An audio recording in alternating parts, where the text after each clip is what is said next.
Good evening, boys and girls. Welcome to Candy's Cozy Couch. My name is Candace, and my nickname is Candy.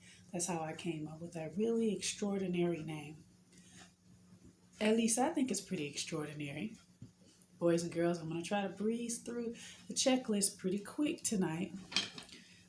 Oh, let me get the bongos out. It's time for the checklist. It's time for the checklist. It's time for the checklist. It's time for the checklist. Just like this. Ugh, I really need to work on that. Anyway, let's get to it. Did you guys have a wonderful dinner? Are you full? Stomachs all satisfied? Check. Did you guys do your homework? Homework.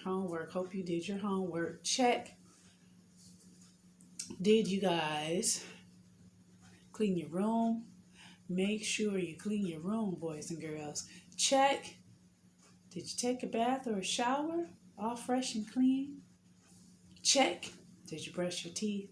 Are they shiny and gleamy and glistening and white? Check. You got your PJs on? I got my PJs on. No more tree. Check. Did you guys get your night light together? Put the night light on so you can see at night if you need to get up? Check.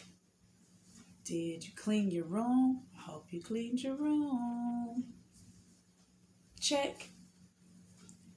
What else? Did you give your hugs, kisses, smooches, and love to your family members and pets? Check. I think I covered everything. Did you say your prayers? Hope you said your prayers. You know, we need to say our prayers before we go to sleep and drift off into dreamland. Check. All right, boys and girls, it's Martin Luther King Jr. Day. National holiday celebrating this guy right here. That's right. And the title of tonight's book is Martin's Big Words. It's the life of Dr. Martin Luther King Jr. by Doreen Rappaport, and it's illustrated by Brian Collier. All right. I'm going to show you this page, like this stained glass set up here. And then, boom! Of course, they didn't have any room to fit that on the front cover. Of course not. All right, let's get to it. Everywhere in Martin's hometown, he saw the signs, whites only. His mother said these signs were in all southern cities and towns in the United States. Every time Martin read the words, he felt bad until he remembered what his mother told him. You are as good as anyone. Indeed.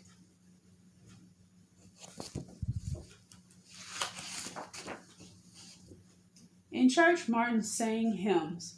He read from the Bible. He listened to his father preach. These words made him feel good. When I grow up, I'm going to get big words too. Adorable.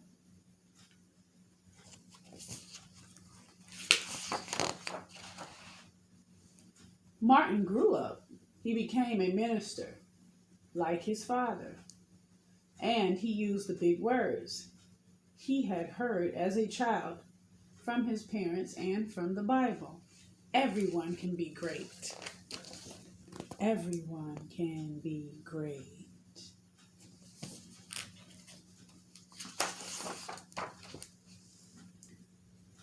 He studied the teachings of Mahatma Gandhi.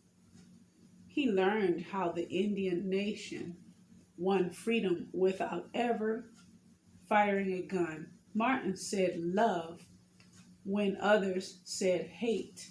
Hate cannot drive out hate. Only love can do that. Also, life is about opposites. So there is only one. He said together when others said separate. He said peace when others said war. Sooner or later, all the people of the world will have to discover a way to live together. Absolutely.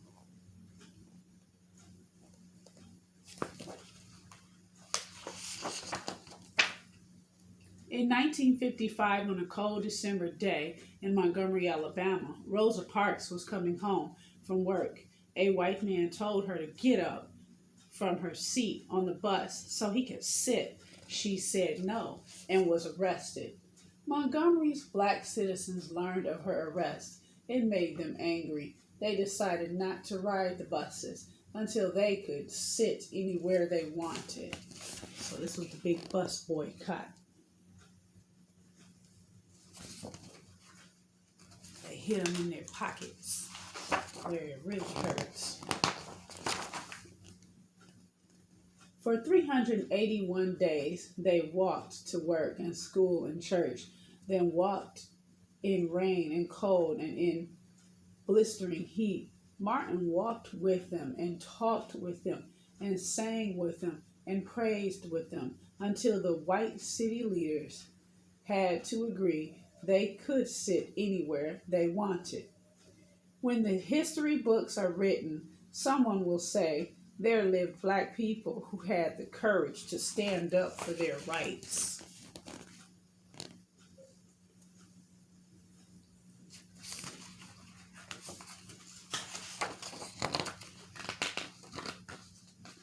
In the next 10 years, black Americans all over the South protested for equal rights. Martin walked with them and talked with them and sang with them and prayed with them. White ministers told them to stop. Mayors and governors and police chiefs and judges ordered them to stop, but they kept on marching. Wait! For years I have heard the word wait. We have waited more than 340 years for our rights. We are now at the 500th year mark or so, at least since slavery.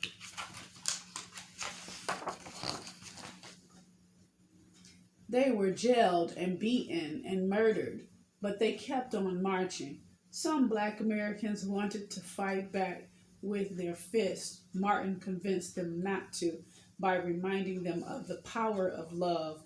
Love is the key to the problems of the world.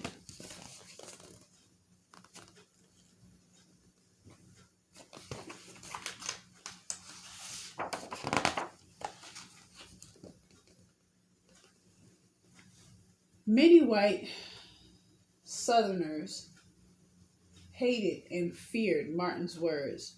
A few threatened to kill him and his family. His house was bombed. His brother's house was bombed, but he refused to stop. Remember, if I am stopped, this movement will not be stopped because God is with this movement.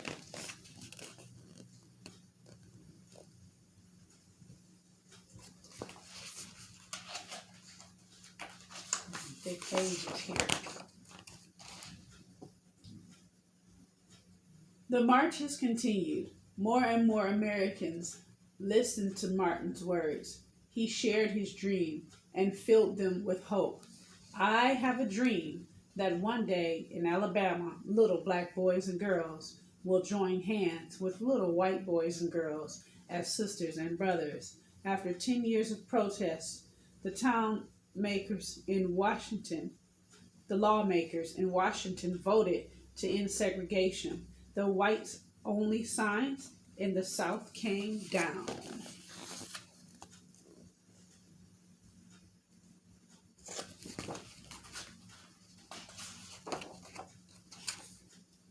Dr. Martin Luther King Jr. cared about all Americans. He cared about people all over the world, and people all over the world admired him. In 1964, he won the Nobel Peace Prize.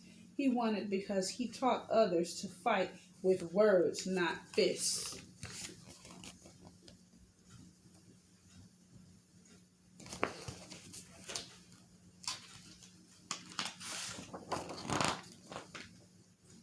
Martin went whenever people needed him.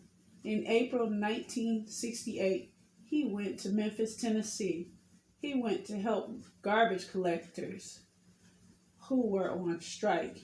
He walked with them and talked with them and sang with them and prayed with them. On his second day there, he was shot. He died. He was assassinated.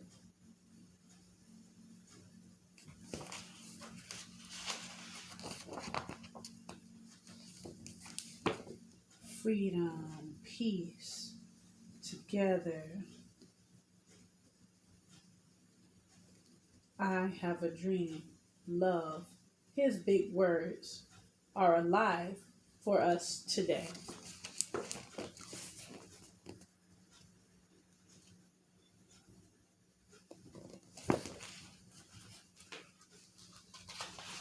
And that is the end. Yes, indeed. It was getting real right around that time when he was with the garbage collectors, sanitation workers, or whatever. He was coming to a realization that he was going to have to pivot, make a change in how he went about his movement. And I think that is what sparked someone to assassinate him. But we remember him today, and we remember his dream. And speaking of dreams, it is now time, boys and girls, for you to dream your special dream. Tonight's dream, let it be a dream of a better world. Let it be a dream of you being all that you can be, the best that you can be, anything that you want to be. Let it be a dream that will carry on beyond your sleep tonight. When you wake up, let that dream continue. It's all up to you, though. What do? You know what to do. I'm going to tell you anyway in case you forgot. You have to close your eyes. Whisper to yourself what you would like to dream about.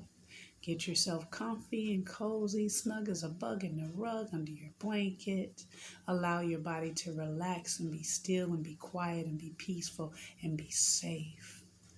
And just drift off into dreamland so that you can dream your special dream. All right, boys and girls. I'll get out your way and let you dream your dream so that I can go and dream my dream too. All right, have a good night. See you next time. Bye-bye.